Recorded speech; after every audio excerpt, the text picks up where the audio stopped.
ఇప్పుడు నా నోరుంది, ఈ నోట్లో నుంచి ఆశీర్వచనాలే రావాలి. బెల్సెసర్ వాడినట్టుగా మళ్ళీ దీన్ని నేను శాపాలకు వాడకూడదు. మీరు నాశనం అయిపోవాలి, మీరు మట్టి కొట్టుకుపోవాలి, మీరు దుమ్మెత్తిపోవాలి. చిచి నోటి వెంట అవి రాకూడదు. ఇంకా స్వార్థానికి కొంతమంది శపిస్తుంటారు, స్వార్థానికి బెలాములాగా వద్దు. ఆ నోట్లో నుంచి ఎప్పుడు ఏం రావాలి? చెయ్యేసి ప్రార్థన చేయి, నువ్వు దీవించబడాలి, నీ కుటుంబం దీవించబడాలని. ఎందుకంటే ఈ నోరు దేవునికి ప్రతిష్ఠింపబడినది, దేవుని మహిమతో నిండుకొనినది. వాడకాన్ని బట్టి పవిత్రత మారిపోద్ది. ఎక్కువ దేనికి వాడతాడయ్యా విజయప్రసాద్ రెడ్డి, నోటిని దేనికి వాడతాడయ్యా అని అంటే, దేవుని యొక్క వాక్యాన్ని లోపల నుంచి బయటికి పంపించడానికి ఎక్కువ వాడతాడు.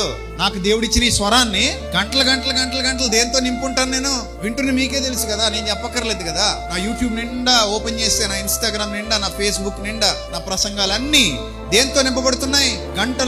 గంటలు దేవుని మాటలు ఈ నోట్లో నుంచి జీవజల ఓటల్లాగా బయటకు ఊరుతా ఉన్నాయి. మరి అంత గొప్పగా నా నోటిని దేవుడు ఆశీర్వదించినప్పుడు, అంత గొప్పగా నా నోటిని దేవుడు ప్రతిష్ఠించినప్పుడు, అంత గొప్ప ఆశీర్వాదం నాలో దేవుడు ఉంచినప్పుడు, ఈ నోటితో నేను శపించకూడదు, ఈ నోటితో నేను ఆశీర్వదించాలి. విశ్వాసమును బట్టి ఆ స్థాయికి మనం ఎదగాలి. మన పిల్లల్ని కూడా మనస్ఫూర్తిగా ఆశీర్వదించాలి.